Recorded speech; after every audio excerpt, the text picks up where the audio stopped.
بسم اللہ الرحمن الرحیم۔ ناظرین محترم السلام علیکم ورحمۃ اللہ وبرکاتہ۔ ناظرین محترم، آج ہم روزوں کے حوالے سے سماعت فرمائیں گے۔ ماہ رمضان کی آمد ہے۔ اللہ تبارک و تعالی نے سورہ بقرہ دوسرے سپارے اس کی آیت نمبر 183 میں ارشاد فرمایا، یا ایھا الذین آمنوا کتب علیکم الصیام کما کتب علی الذین من قبلکم لعلکم تتقون۔ اللہ رب العالمین نے یہ خطاب ایمان والوں سے کیا۔ یہاں اللہ پاک نے فرمایا، اے ایمان والوں، تم پر روزے فرض کیے گئے جیسے تم سے پہلے لوگوں پر فرض کیے گئے تھے، تاکہ تم پرہیزگار بن جاؤ۔ اب یہاں اللہ تبارک و تعالی نے ایمان والوں سے خطاب کیا اور یہ بات ارشاد فرمائی، اے ایمان والوں، تم پر روزے فرض کیے گئے۔ پھر یہ بات بھی اللہ رب العالمین نے ارشاد فرمائی کہ بھئی روزے ہم پر فرض ہوئے کہ سابقہ امتوں پر فرض نہیں تھے، تو اللہ پاک نے اس بات کا بھی جواب دیا، جیسے تم سے پہلے لوگوں پر فرض کیے گئے تھے۔ تو ہم پر رمضان کے روزے فرض کیے گئے ہیں۔ اگر رمضان کا مہینہ 30 دن کا ہوگا تو 30 روزے فرض، اگر 29 دن کا ہوگا تو 29 روزے فرض۔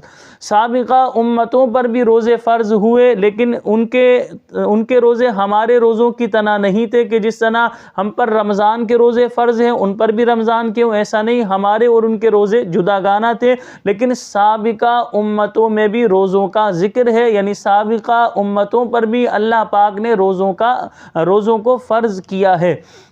اب یہاں اسی آیت میں اللہ رب العالمین نے روزے کی حکمت بھی بیان کی کہ بھئی روزہ فرض کیوں کیا گیا، کہ اگر ہم بھوکے پیاسے رہیں تو اس بھوکے پیاسے رہنے سے اللہ رب العالمین کو تو کوئی فائدہ نہیں، تو ہم پر روزے فرض کیوں کیے گئے یہ بتایا گیا تاکہ تم پرہیزگار بن جاؤ۔ دیکھیں، ہم رمضان کے مہینے میں جو ہے بھوکا پیاسا رہتے ہیں، یہ ایک ہماری مشق کرائی جا رہی ہوتی ہے کہ حلال چیزیں ہمارے پاس موجود ہیں، اور اس حلال چیزیں موجود ہونے کے باوجود ان حلال چیزوں کو ہم نہیں کھاتے۔ کیوں نہیں کھاتے؟ اللہ کا حکم ہے، اگر ہم کھائیں گے تو کیا ہوگا؟ اللہ ناراض ہوگا، روزہ ٹوٹ جائے گا، ہمیں گناہ ملے گا، اللہ تعالیٰ کی ناراضگی ملے گی، اللہ تعالیٰ ہم پر جو ہے ناراض ہوا تو عذاب میں بھی ہمیں مبتلا کر سکتا ہے۔ تو اللہ تبارک و تعالیٰ کی ناراضگی سے بچنے کے لیے ہم جو ہے ان حلال چیزوں کو بھی ہمارے سامنے موجود ہیں یا ہمارے پاس دستیاب ہے، پھر بھی ہم نہیں کھاتے، ہم نہیں پیتے، کیوں کہ اللہ تعالیٰ ناراض ہو جائے گا۔ تو یہ ہماری مشق کرائی جا رہی ہوتی ہے کہ ایک ماہ حلال چیزوں سے روک کر نفس پر قابو پانے کی ایک پریکٹیکل کرایا جا رہا ہے، مشق کرائی جا رہی ہے، تاکہ جو 11 ماہ ہوں گے اس میں جو ہے جن چیزوں سے اللہ تعالیٰ نے منع کیا ہے ان چیزوں سے انسان اپنے آپ کو بچانے پر جو ہے جو مشق کی تھی پورے ماہ میں وہ پریکٹیکل جو ہے ان پر بھی اپلائی کرے، تاکہ 11 ماہ جو ہے جن چیزوں سے اللہ تعالیٰ نے منع کیا ہے ان چیزوں سے وہ اپنے آپ کو بچا سکے۔ یاد رہے، رمضان کے روزے جو ہے یہ 10 شعبان 2 ہجری میں فرض ہوئے۔ اب یہاں پر یہ بات یاد رکھیں، اللہ تبارک و تعالی نے فرمایا، وَأَمَّا مَنْ خَافَ مَقَامَ رَبِّهِ وَنَهَى النَّفْسَ عَنِ الْهَوَىٰ فَإِنَّ الْجَنَّةَ هِيَ الْمَأْوَىٰ۔ اور وہ جو اپنے رب کے حضور کھڑے ہونے سے ڈرا اور نفس کو خواہش سے روکا تو بے شک جنت ہی ٹھکانہ ہے۔ اب یہاں جو اللہ کے حضور کھڑے ہونے سے ڈرا، وہی بات جو ہم نے آپ کے سامنے بیان کی کہ انسان کے پاس سب کچھ موجود ہے، حلال چیزیں موجود ہیں، لیکن انسان اللہ تعالیٰ کے خوف سے نہیں کھا رہا اور نفس کو خواہش سے روکا۔ اب خواہش بھی ہو رہی ہے کھانے پینے کی، لیکن انسان اپنے آپ کو روک رہا ہے، تو فرمایا گیا تو بے شک جنت ہی ٹھکانہ ہے۔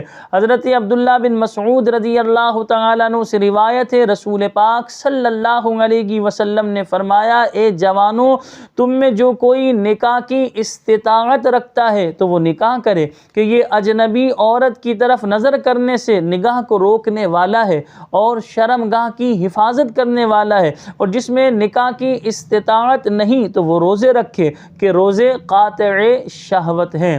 اب آپ ذرا غور کیجئے گا، اس حدیث پاک میں بھی اس چیز کا ذکر کیا گیا کہ نوجوان جو نکاح کرنے کی طاقت رکھتے وہ نکاح کریں، جن کے پاس اسباب نہیں ہے تو انہیں کہا گیا کہ روزے رکھیں۔ روزہ نفسانی خواہشات کو روکنے کا ایک سبب ہے، ایک ذریعہ ہے۔ اس کے علاوہ بھی روزے رکھنے کے بے شمار فائدے ہیں۔ انسان جسمانی طور پر صحت یاب ہوتا ہے، انسان کا معدہ درست ہوتا ہے، انسان کی باڈی اچھی ہوتی ہے، لیکن سب سے اچھی چیز کہ انسان کو اللہ رب العالمین نے حکم دیا، انسان اللہ کے حکم کو پورا کر رہا ہوتا ہے، تو اس پر ظاہر سی بات ہے بندے کو ثواب بھی ملے گا، اجر بھی ملے گا۔